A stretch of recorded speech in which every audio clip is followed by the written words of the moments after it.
Genèse chapitre 1. Au commencement, Dieu créa les cieux et la terre.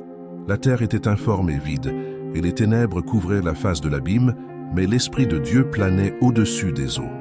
Alors Dieu dit, « Que la lumière soit. » Et la lumière fut. Dieu vit que la lumière était bonne, et il sépara la lumière des ténèbres. Il appela la lumière jour et les ténèbres nuit. Ce fut le premier jour.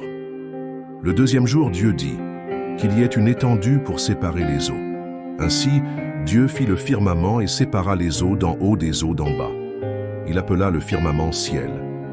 Il y eut un soir et un matin, ce fut le deuxième jour. Le troisième jour, Dieu ordonna que les eaux sous le ciel se rassemblent en un seul endroit et que la terre sèche apparaisse. Et ainsi fut fait. Dieu appela la terre sèche terre et l'assemblage des eaux mers. Il vit que cela était bon. Puis Dieu dit que la terre produise de la végétation, des herbes portant semences et des arbres fruitiers, donnant des fruits, selon leur espèce. Et ainsi fut fait. Dieu vit que cela était bon. Il y eut un soir et un matin, ce fut le troisième jour. Le quatrième jour, Dieu dit, « Qu'il y ait des luminaires dans le firmament pour séparer le jour de la nuit, pour servir de signe et marquer les temps, les jours et les années. » Dieu fit deux grands luminaires, le plus grand pour dominer le jour et le plus petit pour dominer la nuit. Il fit aussi les étoiles. Il les plaça dans le ciel pour éclairer la terre, pour dominer le jour et la nuit et séparer la lumière des ténèbres. Dieu vit que cela était bon. Il y eut un soir et un matin, ce fut le quatrième jour. Le cinquième jour, Dieu dit que les eaux grouillent d'êtres vivants et que des oiseaux volent au-dessus de la terre, sous le firmament du ciel. Dieu créa les grands animaux marins et tous les êtres vivants qui se meuvent dans les eaux, selon leur espèce, ainsi que les oiseaux selon leur espèce. Dieu vit que cela était bon. Dieu les bénit en disant, « Soyez féconds et multipliez-vous. » Il y eut un soir et un matin, ce fut le cinquième jour. Le sixième jour, Dieu dit, « Que la terre produise des êtres vivants selon leur espèce, bétail, reptiles et animaux sauvages. » Et ainsi fut fait. Dieu vit que cela était bon. Puis Dieu a dit, « Faisons l'homme à notre image, selon notre ressemblance. » Et Dieu créa l'homme à son image. À l'image de Dieu, il le créa. Hommes et femmes, il les créa. Dieu les bénit et leur dit, « Soyez féconds, multipliez-vous, remplissez la terre, et dominez sur les poissons de la mer, les oiseaux du ciel, et tous les êtres vivants qui se meuvent sur la terre. » Dieu dit encore, « Je vous donne toutes les plantes portant semences et tous les arbres fruitiers comme nourriture. Et à tous les animaux et oiseaux, je donne toute l'herbe verte comme nourriture. » Et ainsi fut fait. Dieu vit tout ce qu'il avait fait, et c'était très bon. Il y eut un soir et un matin, ce fut le sixième jour. Ainsi furent achevés les cieux et la terre et toute leur armée. Le septième jour, Dieu acheva son œuvre et se reposa. Dieu bénit le septième jour et le sanctifia, car en ce jour, il se reposa de toute sa création. Genèse chapitre 2. La création était achevée. Le septième jour, Dieu se reposa de toute son œuvre et bénit ce jour, le rendant sacré. C'est ainsi que les cieux et la terre furent complétés, avec toute leur immensité et leur beauté. Alors, Dieu forma l'homme de la poussière du sol et insuffla dans ses narines un souffle de vie. Et l'homme devint un être vivant. Dieu planta un jardin en Éden, à l'Orient, et y plaça l'homme qu'il avait créé. Le jardin était un paradis rempli d'arbres magnifiques et fruitiers. Au centre du jardin, deux arbres se distinguaient, l'arbre de vie et l'arbre de la connaissance du bien et du mal. 4 fleuves prenaient leur source en Éden pour arroser la terre. Le premier était le Pichon, qui entourait le pays de Havila, où l'on trouvait de l'or pur. Le deuxième était le Gihon, qui entourait le pays de Cush. Le troisième était le Tigre, qui coulait à l'est de la Syrie. Le quatrième était l'Euphrate. Dieu plaça l'homme dans le jardin pour qu'il en prenne soin et lui donna cet ordre.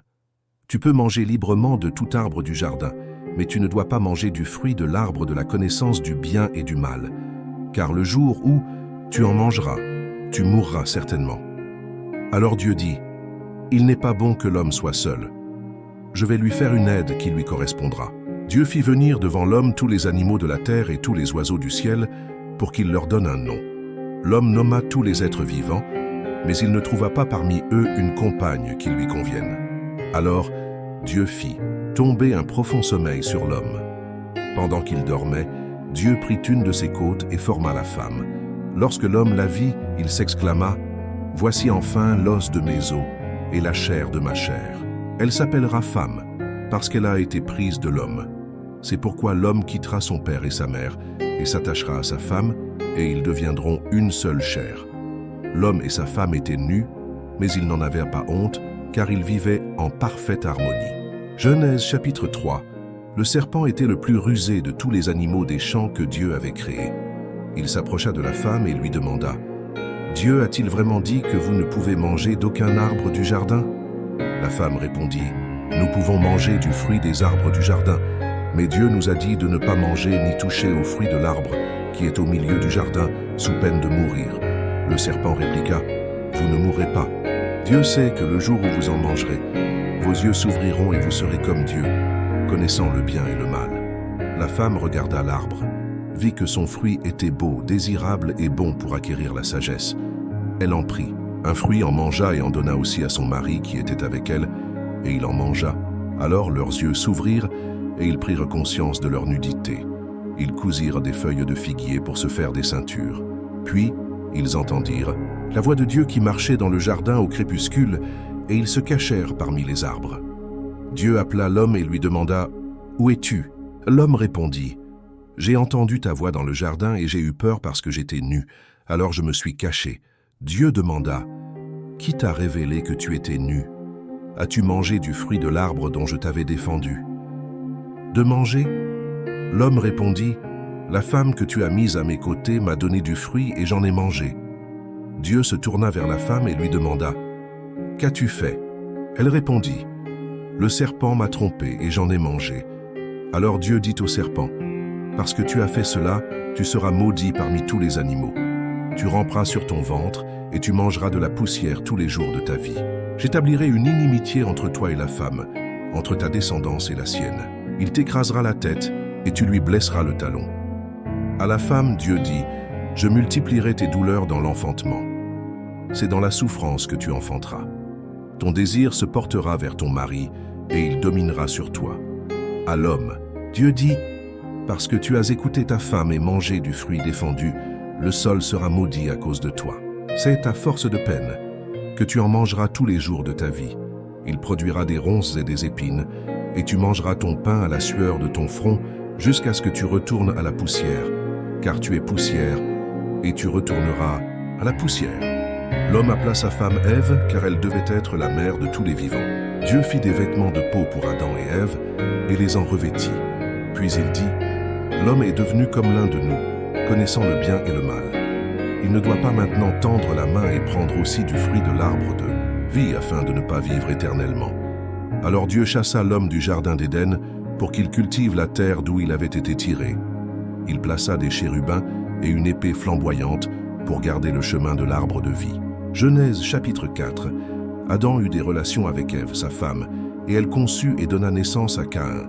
Elle dit, « J'ai acquis un homme avec l'aide de Dieu. » Ensuite, elle eut un autre fils, Abel. Abel était berger de brebis, mais Caïn était cultivateur. Au bout de quelque temps, Caïn apporta une offrande à Dieu, des fruits de la terre, et Abel aussi apporta des premiers-nés de son troupeau, des graisses de ceux-ci. Le Seigneur se réjouit d'Abel et de son offrande, mais il ne se réjouit pas de Caïn et de son offrande. Caïn se mit en colère et son visage se renfrogna. Alors le Seigneur dit à Caïn, « Pourquoi es-tu en colère? Pourquoi ton visage est-il abattu? Si tu fais bien, tu seras accepté. Mais si tu fais mal, le péché est à ta porte, et il te désire, mais tu dois le dominer. » Caïn dit à Abel, « Allons dans les champs. » Et lorsqu'ils furent dans les champs, Caïn attaqua Abel et le tua. Alors, le Seigneur dit à Caïn, « Où est Abel, ton frère ?» Il répondit, « Je ne sais pas, suis-je le gardien de mon frère ?» Dieu dit, « Qu'as-tu fait ? La voix du sang de ton frère crie vers moi depuis la terre. Maintenant tu es maudit, éloigné de la terre qui a ouvert sa bouche pour recevoir de ta main le sang de ton frère. Lorsque tu la cultiveras, elle ne te donnera plus sa force. Tu seras errant et fugitif sur la terre. » Caïn dit à Dieu, « Mon châtiment est plus grand que je ne puis supporter. Voici, tu m'expulses de la face de la terre, et je me cacherai loin de ta présence, et je serai un fugitif et un errant sur la terre, et quiconque me rencontrera me tuera. » Le Seigneur lui dit, « Ce ne sera pas ainsi. Si quelqu'un tue Caïn, il sera vengé 7 fois. Et le Seigneur plaça un signe sur Caïn pour que quiconque le rencontra ne le tuât pas. Caïn sortit de la présence du Seigneur et habita dans le pays de Nod, à l'est d'Éden. Caïn eut des relations avec sa femme, et elle conçut et donna naissance à Hénoc. Caïn bâtit une ville et la nomma du nom de son fils, Hénoc. Hénoc engendra Irad, Irad engendra Mejaël, Mejaël engendra Méthusaël, et Méthusaël engendra Lamech. Lamech prit 2 femmes pour lui. Le nom de l'une était Ada, et le nom de l'autre était Tsilla. Ada donna naissance à Jabal, qui fut le père de ceux qui habitent sous les tentes et ont des troupeaux. Le nom de son frère était Jubal, qui fut le père de tous ceux qui jouaient de la harpe et de la flûte. Tsilla donna aussi naissance à Tubal-Caïn, qui forgeait tous les instruments en bronze et en fer. La sœur de Tubal-Caïn était Naama. Lamech dit à ses femmes, Ada et Tsilla, écoutez-moi. Femmes de Lamech, écoutez ce que je dis. J'ai tué un homme pour une blessure et un jeune homme pour une égratignure. Si Caïn est vengé 7 fois, Lamech 77 fois. Adam eut à nouveau des relations avec sa femme, et elle donna naissance à un fils qu'elle appela Seth, en disant « Dieu m'a donné un autre fils à la place d'Abel, que Caïn a tué. » Seth eut un fils et l'appela Énoch. C'est à ce moment-là que les hommes commencèrent à invoquer le nom du Seigneur. Genèse chapitre 5. Voici le livre de la généalogie d'Adam. Le jour où Dieu créa l'homme, il le fit à l'image de Dieu. Il créa l'homme et la femme, les bénit et leur donna le nom d'Adam le jour de leur création. Adam vécut 130. Fincé engendra un fils à sa ressemblance, selon son image, et il l'appela Seth. Après avoir engendré Seth, Adam vécut 800 ans et eut des fils et des filles. Ainsi, tous les jours d'Adam furent de 930 ans. Puis il mourut. Seth vécut 105 ans et engendra Énoch. Après avoir engendré Énoch, Seth vécut 807 ans et eut des fils et des filles. Tous les jours de Seth furent de 912 ans. Puis il mourut. Énoch vécut 90 ans et engendra Kénan. Après avoir engendré Kénan, Énoch vécut 815 ans et eut des fils et des filles. Tous les jours d'Énoch furent de 905 ans. Puis il mourut. Kénan vécut 70 ans et engendra Mahalalel. Après avoir engendré Mahalalel, Kénan vécut 840 ans et eut des fils et des filles. Tous les jours de Kénan furent de 910 ans. Puis il mourut. Mahalalel vécut 65 ans et engendra Jared.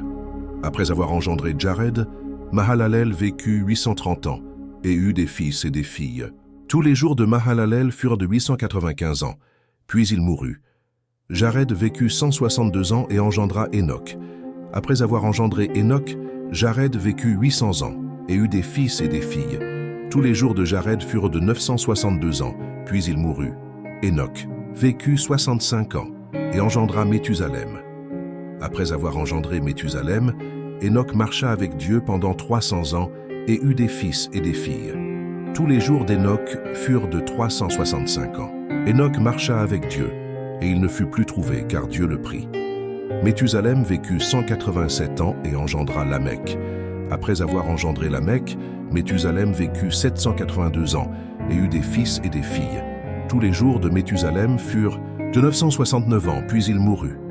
Lamech vécut 182 ans et engendra un fils. Il l'appela Noé en disant « Ce fils nous consolera de notre travail et de la peine de nos mains, à cause du sol que le Seigneur a maudit. » Après avoir engendré Noé, Lamech vécut 595 ans et eut des fils et des filles. Tous les jours de Lamech furent de 777 ans, puis il mourut. Noé avait 500 ans, et Noé engendra Sem, Cham et Japhet. Genèse chapitre 6. Lorsque les hommes commencèrent à se multiplier sur la face de la terre et qu'ils eurent des filles, les fils de Dieu virent que les filles des hommes étaient belles, et ils prirent pour femmes celles qu'ils choisirent parmi toutes. Alors l'Éternel dit, « Mon esprit ne luttera pas toujours avec l'homme, car il n'est que chair. Ses jours seront donc de 120 ans. » À cette époque, il y avait des géants sur la terre, et aussi après, lorsque les fils de Dieu allèrent vers les filles des hommes, et qu'elles leur donnèrent des enfants. Ce furent les héros, qui furent fameux dans l'Antiquité. Et il arriva que, voyant l'Éternel que la méchanceté des hommes se multipliait sur la terre, et que toutes les pensées de leur cœur n'était que mauvaise tout le temps, l'Éternel se repentit d'avoir fait l'homme sur la terre, et cela lui fit de la peine dans son cœur. Alors l'Éternel dit, « J'exterminerai de la face de la terre l'homme que j'ai créé, depuis l'homme jusqu'à l'animal, jusqu'au reptile, jusqu'à l'oiseau du ciel, car je me repens de les avoir faits. » Mais Noé trouva grâce aux yeux de l'Éternel. Voici la généalogie de Noé. Noé était un homme juste et intègre parmi ses contemporains. Noé marcha avec Dieu. Noé engendra 3 fils, Sem, Cham et Japheth. La terre était corrompue, devant Dieu, et pleine de violence. Dieu regarda la terre, et voici elle était corrompue, car toute chair avait corrompu sa voie sur la terre. Alors Dieu dit à Noé, « La fin de toute chair est venue devant moi, car la terre est pleine de violence, à cause d'eux. Voici, je les détruirai avec la terre. Fais-toi une arche en bois de gopher. Tu y feras des compartiments et tu la couvriras de bitume à l'intérieur et à l'extérieur. Voici comment tu la feras. La longueur de l'arche sera de 300 coudées, la largeur de 50 coudées et la hauteur de 30 coudées. Tu feras une fenêtre à l'arche et tu la finiras à 1 coudée de hauteur. Et tu mettras la porte de l'arche sur le côté. Tu y feras des étages, un en bas, un au milieu et un en haut. Car voici, je vais faire venir le déluge d'eau sur la terre pour détruire toute chair en elle, ayant en elle le souffle de vie sous le ciel. Tout ce qui est sur la terre périra. Mais je ferai mon alliance avec toi. Tu entreras dans l'arche, toi, tes fils, ta femme et les femmes de tes fils avec toi. De tout ce qui vit, de toute chair, 2 de chaque espèce entreront dans l'arche pour les conserver en vie avec toi. Mâles et femelles seront. Des oiseaux selon leur espèce, des animaux selon leur espèce, de tout reptile de la terre selon son espèce, 2 de chaque espèce viendront vers toi pour les conserver en vie. Prends aussi avec toi de tout ce qui se mange et mets-le en réserve pour toi. Ce sera pour toi et pour eux comme nourriture. Noé fit ainsi selon tout ce que Dieu lui avait ordonné. Il le fit. Genèse chapitre 7. Alors l'Éternel dit à Noé, « Entre dans l'arche, toi et toute ta maison, car je t'ai vu juste devant moi dans cette génération. De tous les animaux purs, tu prendras pour toi 7 paires, le mâle et la femelle, et des animaux impurs. 1 paire, le mâle et la femelle, aussi des oiseaux du ciel, 7 paires, le mâle et la femelle, pour conserver la semence sur la face de la terre. Car dans 7 jours, je ferai pleuvoir sur la terre 40 jours, et 40 nuits, et je détruirai toute la substance que j'ai faite sous les cieux. Tout ce qui est sur la terre périra. Et Noé fit selon tout ce que l'Éternel lui avait ordonné. Noé avait 600 ans quand le déluge d'eau vint sur la terre. Et Noé entra dans l'arche, lui et ses fils, et sa femme, et les femmes de ses fils avec lui, à cause des eaux du déluge, des animaux purs et des animaux impurs, des oiseaux et de tout reptile qui se traînent sur la terre. Ils entrèrent dans l'arche avec Noé, 2 à 2, mâles et femelles, comme Dieu l'avait ordonné à Noé. Et il arriva qu'au bout des 7 jours, les eaux du déluge vinrent sur la terre. L'an 600 de la vie de Noé, le 2e mois, le 17e jour du mois. Ce jour-là, toutes les sources du grand abîme furent ouvertes, et les fenêtres des cieux s'ouvrirent. Et il y eut de la pluie sur la terre pendant 40 jours et 40 nuits. Ce même jour-là, Noé, Sem, Cham et Japheth, fils de Noé, et la femme de Noé et les 3 femmes de ses fils avec eux, entrèrent dans l'arche. Il et tous les êtres vivants selon leur espèce, tout animal, tout reptile, tout oiseau, et tout ce qui se meut sur la terre selon leurs espèces, entrèrent dans l'arche avec Noé. Et de toute chair ayant un souffle de vie, 2 à 2, mâles et femelles, entrèrent, comme Dieu l'avait ordonné à Noé. Et l'Éternel ferma la porte derrière lui. Et il y eut de la pluie sur la terre pendant 40 jours et 40 nuits. Ainsi les eaux montèrent et élevèrent l'arche, de sorte qu'elle s'éleva au-dessus de la terre. Et les eaux prévalurent très fort sur la terre. Et toutes les hautes montagnes qui étaient sous tous les cieux furent couvertes. 15 coudées au-dessus des montagnes, les eaux prévalurent, et elles les couvrirent. Et toute chair qui se mouvait sur la terre périt, tant les oiseaux que les animaux, et les reptiles, et les hommes. Tout ce qui avait un souffle de vie dans ses narines, tout ce qui était sur la terre ferme, mourut. Ainsi fut exterminé tout être vivant qui se trouvait sous la face de la terre, depuis l'homme jusqu'à l'animal, jusqu'au reptile, jusqu'à l'oiseau du ciel, et ils furent détruits de la terre. Et seul Noé resta et ceux qui étaient avec lui dans l'arche. Et les eaux prévalurent sur la terre pendant 150 jours. Genèse chapitre 8. Et Dieu se souvint de Noé, de tous les animaux et de tous les animaux domestiques qui étaient avec lui dans l'arche. Et Dieu fit passer un vent sur la terre, et les eaux cessèrent. Et les sources du grand abîme et les fenêtres des cieux furent fermées, et la pluie des cieux fut retenue. Et les eaux continuèrent à diminuer sur la terre, et au bout de 150 jours, les eaux avaient diminué. Et au 7e mois, le 17e jour du mois, l'arche s'arrêta sur les montagnes d'Ararat, et les eaux continuèrent à diminuer jusqu'au 10e mois. Le 1er jour du 10e mois, les sommets des montagnes apparurent, et il arriva qu'au bout de 40 jours, Noé ouvrit la fenêtre qu'il avait faite dans l'arche, et lâcha un corbeau qui sortit, et alla et revint jusqu'à ce que les eaux se soient asséchées sur la terre. Puis il lâcha une colombe, pour voir si les eaux avaient diminué sur la face de la terre. Mais la colombe ne trouva pas de place pour poser ses pieds, et revint vers lui dans l'arche, car les eaux étaient sur toute la face de la terre. Alors il étendit la main, la prit, et la fit entrer dans l'arche. Il attendit encore 7 jours, et relâcha de nouveau la colombe hors de l'arche. Et la colombe vint à lui vers le soir, et voici qu'elle avait dans son bec une feuille d'olivier verte. Ainsi Noé sut que les eaux s'étaient retirées de la terre. Il attendit encore 7 jours, et relâcha la colombe, mais elle ne revint plus vers lui. Et il arriva que le 201e jour, le 1er jour du 1er mois, les eaux s'étaient asséchées sur la terre. Et Noé ôta la couverture de l'arche et regarda, et voici que la face de la terre était sèche, et le 2e mois, le 27e jour du mois, la terre était sèche. Alors Dieu parla à Noé, disant, « Sors de l'arche, toi et ta femme, et tes fils, et les femmes de tes fils avec toi. Toute créature qui est avec toi, de toute chair, tant d'oiseaux que d'animaux, et de tout reptile qui se meut sur la terre, fais-les sortir avec toi, afin qu'ils se multiplient abondamment sur la terre, et qu'ils fructifient et se multiplient sur la terre. » Et Noé sortit, et ses fils, et sa femme, et les femmes de ses fils avec lui. Tous les animaux, tous les reptiles, et tous les oiseaux, tout ce qui se meut sur la terre, selon leurs espèces, sortirent de l'arche.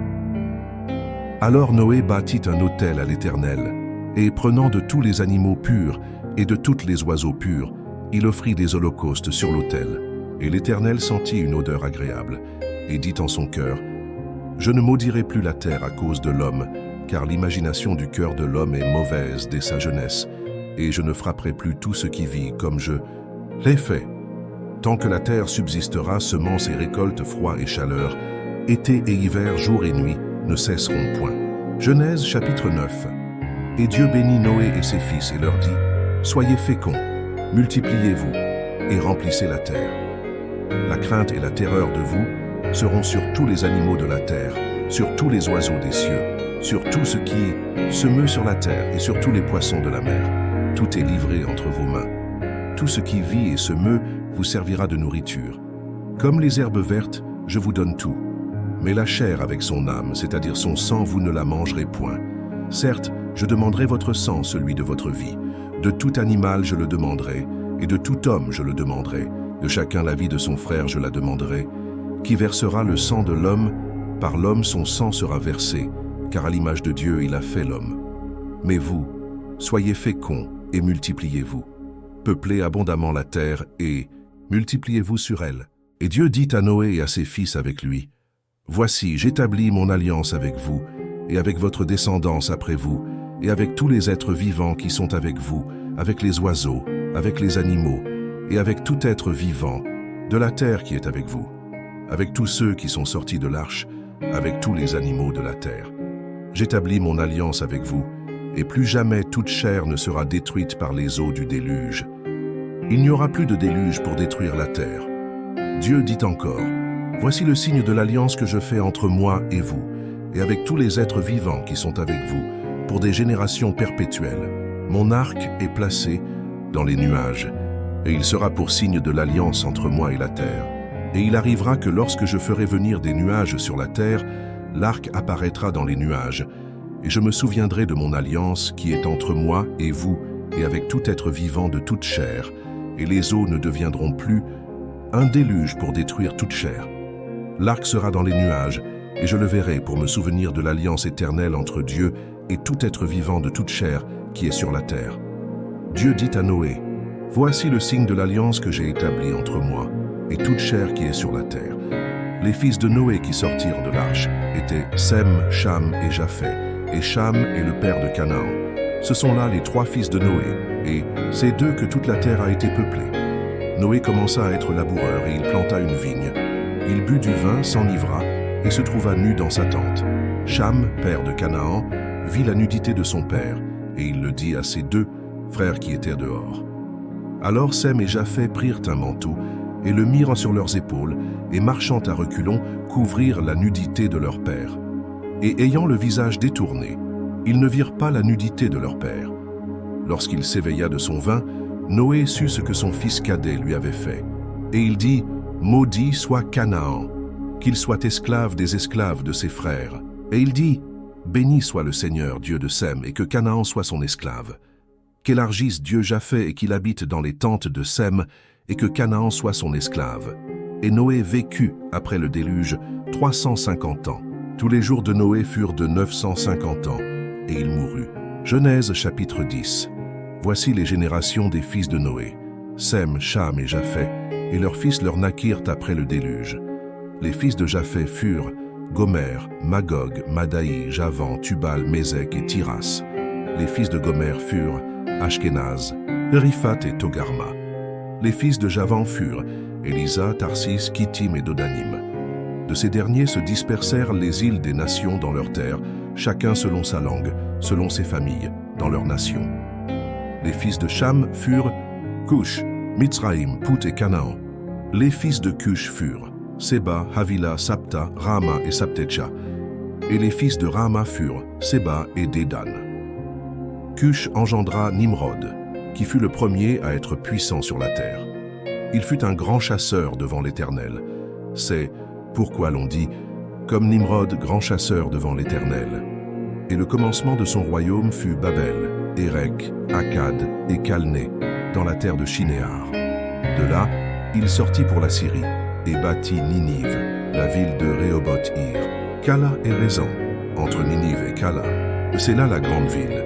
Mitzraïm engendra les Ludim, les Anamim, les Léhabim, les Naphtuim, les Patruzim, les Kaslouim, d'où sortirent les Philistins, et les Caphtorim, point Canaan, engendra Sidon, son premier-né, et Heth, et les Jébuséens, les Amoréens, les Girgazéens, les Évéens, les Aracéens, les Siniens, les Arvadiens, les Émaéens, les Hamathéens, et ensuite les familles des Cananéens se dispersèrent.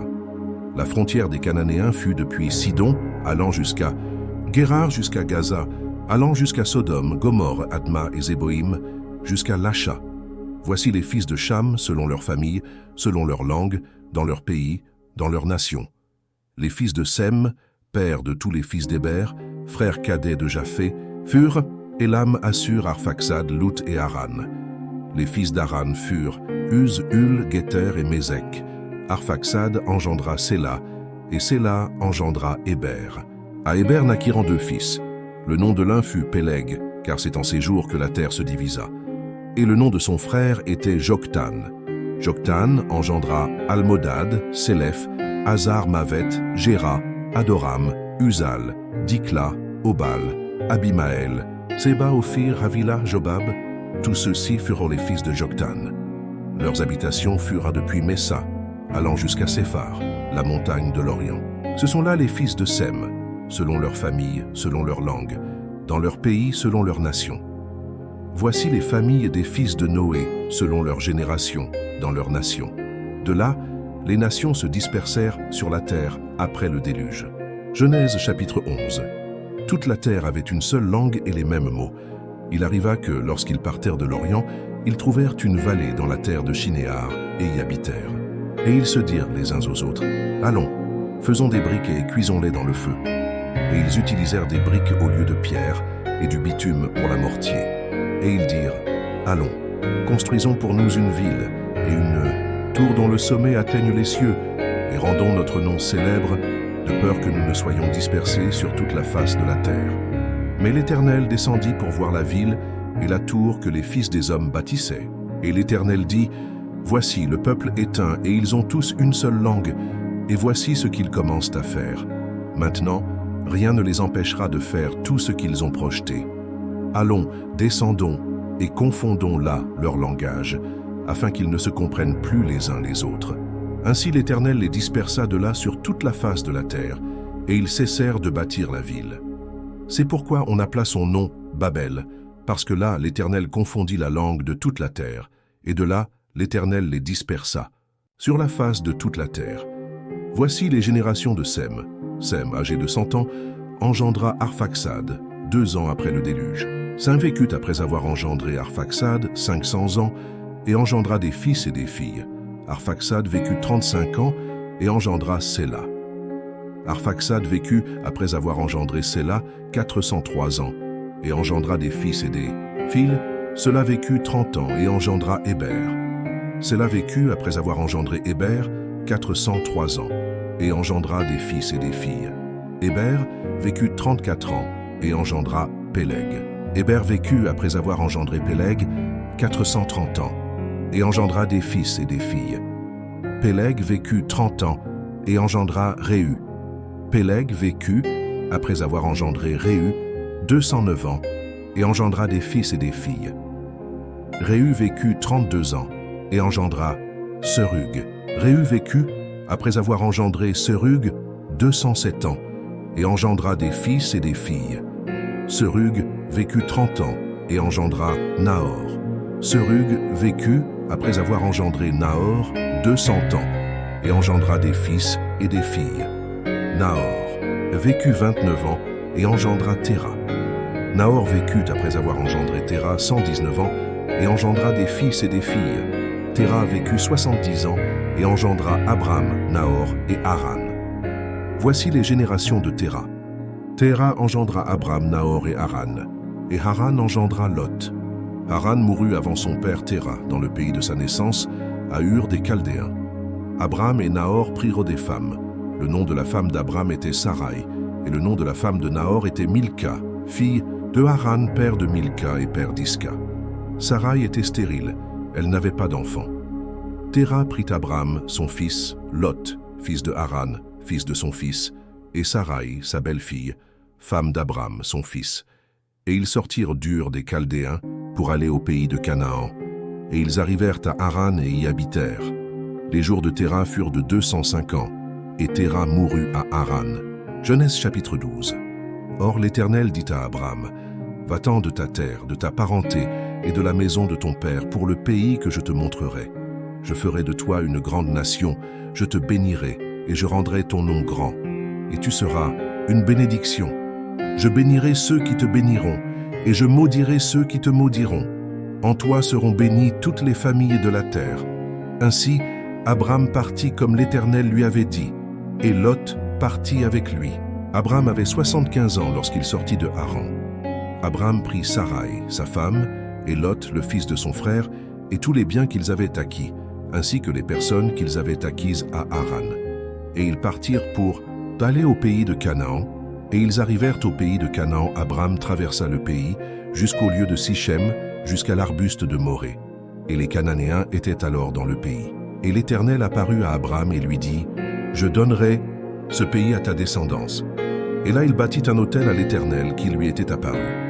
De là il partit pour la montagne, à l'est de Béthel, et dressa sa tente, ayant Béthel à l'ouest et Haï à l'est. Et il y bâtit un autel à l'Éternel, et invoqua le nom de l'Éternel. Et Abram continua son voyage en descendant vers le sud. Il y eut une famine dans le pays, et Abram descendit en Égypte pour y séjourner, car la famine était grande dans le pays. Il arriva qu'avant d'entrer en Égypte, il dit à Sarai, sa femme, « Voici, je sais que tu es une femme fort belle à voir. Il arrivera que, lorsque les Égyptiens te verront, ils diront, « C'est la femme de celui-ci. » Et ils me tueront, et ils te laisseront vivre. Dis donc, tu es ma sœur, afin que l'on me traite bien à cause de toi, et que ma vie soit sauvée grâce à toi. » Il arriva qu'ayant pénétré en Égypte, les Égyptiens virent que la femme était fort belle. Ils la virent les princes de Pharaon, et la louèrent devant Pharaon. Et la femme fut prise dans la maison de Pharaon. Et il traita bien Abram à cause d'elle, et lui donna des moutons, des vaches, des ânes, des serviteurs, des servantes, des cânesses et des chameaux. Mais l'Éternel frappa Pharaon et sa maison de grandes plaies à cause de Sarai, la femme d'Abram. Alors Pharaon appela Abram et lui dit, « qu'est-ce que tu m'as fait? Pourquoi ne m'as-tu pas dit que c'était ta femme? Pourquoi m'as-tu dit, c'est ma sœur, je l'ai prise pour femme, voici donc ta femme, prends-la et va-t'en. Et Pharaon donna des ordres à ses serviteurs, et ils le renvoyèrent, lui, sa femme et tout ce qu'il avait. Genèse chapitre 13. Abram monta donc du pays d'Égypte vers le sud, lui, sa femme et tout ce qu'il avait, et Lot avec lui. Abram était très riche en troupeaux, en argent et en or. Il parcourut le pays du sud jusqu'à Béthel, au lieu où il avait d'abord dressé sa tente, entre Béthel et Haï, au lieu de l'autel qu'il avait fait là au commencement. Et là, Abram invoqua le nom de l'Éternel. Lot, qui marchait avec Abram, avait aussi des troupeaux, des bœufs et des tentes. La terre ne pouvait les nourrir tous deux, car leurs biens étaient trop nombreux et ils ne pouvaient demeurer ensemble. Il y eut des querelles entre les bergers des troupeaux d'Abram et les bergers des troupeaux de Lot. Et les Cananéens et les Périthéens habitaient alors dans le pays. Alors Abram dit à Lot, « Je te prie de ne pas avoir de querelle entre moi et toi, ni entre mes bergers et tes bergers, car nous sommes frères. Toute la terre n'est-elle pas devant toi? Je te prie de te séparer de moi. Si tu vas à gauche, j'irai à droite. Si tu vas à droite, j'irai à gauche. » Lot leva les yeux et vit toute la vallée du Jourdain qu'elle était entièrement arrosée, avant que l'Éternel n'eût détruit Sodome et Gomorrhe, comme le jardin de l'Éternel, comme le pays d'Égypte, jusqu'à Zoar. Lot choisit pour lui toute la vallée du Jourdain et se dirigea vers l'Orient. Ainsi ils se séparèrent l'un de l'autre. Abram demeura dans le pays de Canaan, et Lot habitait dans les villes de la vallée, et dressa ses tentes jusqu'à Sodome. Or les hommes de Sodome étaient mauvais, et péchèrent grandement contre l'Éternel. L'Éternel dit alors à Abram, après que Lot se fut séparé de lui, « Lève les yeux et regarde depuis l'endroit où tu es, vers le nord, le sud, l'est et l'ouest, car toute la terre que tu vois, je la donnerai à toi et à ta descendance pour toujours. Je ferai ta descendance comme la poussière de la terre, de sorte que si quelqu'un peut compter la poussière de la terre, ta descendance aussi sera comptée. Lève-toi, parcours ce pays dans sa longueur et sa largeur, car je te le donnerai. » Abram leva donc sa tente et alla s'établir près du chêne de Mamré qui est à Hébron, et il y bâtit un autel à l'Éternel. Genèse chapitre 14. Il arriva dans ces jours-là que Amraphel, roi de Shinar, et Arioc, roi d'Élassar, et Kédorlaomer, roi d'Élam, et Tidal, roi des Goïm, firent la guerre à Béra, roi de Sodome, et à Birsa, roi de Gomorrhe, et à Shinab, roi d'Adma, et à Shemeber, roi de Zéboïm, et au roi de Béla qui est Tsoar. Tous ces rois se réunirent dans la vallée de Sidim, qui est la mer morte. 12 ans ils avaient servi Kédorlaomer, mais dans la 13e année, ils se rebellèrent. Et dans la 14e année, Kédorlaomer vint avec les rois qui étaient avec lui, et ils frappèrent les Réphaïtes à Ashtaroth-Karnaïm, les Ouzites à Ham, et les Émim à Shavé-Kiriataïm, et les Horites sur la montagne de Séhir, jusqu'à El-Parin qui est près du désert. Puis ils revinrent et vinrent à En-Mispat, qui est Kadès, et frappèrent toute la région des Amalécites, et aussi les Amoréens qui habitaient à Hatsat-Son-Tamar. Et le roi de Sodome, et le roi de Gomorrhe, et le roi d'Adma, et le roi de Zéboïm, et le roi de Béla, qui est Tsoar, sortirent, et ils se battirent contre eux dans la vallée de Sidim, contre Kédorlaomer, roi d'Élam, et Tidal, roi des Goïm, et Amraphel, roi de Shinar, et Arioc, roi d'Élassar, 4 rois contre 5. Et la vallée de Sidim était pleine de puits de bitume, et les rois de Sodome et de Gomorrhe fuirent et tombèrent là, et ceux qui restèrent s'enfuirent vers la montagne. Et ils prirent toute la richesse de Sodome et de Gomorrhe, et toutes leurs provisions, et s'en allèrent. Et ils emmenèrent Lot, le fils du frère d'Abram qui habitait à Sodome, et ses biens, et s'en allèrent.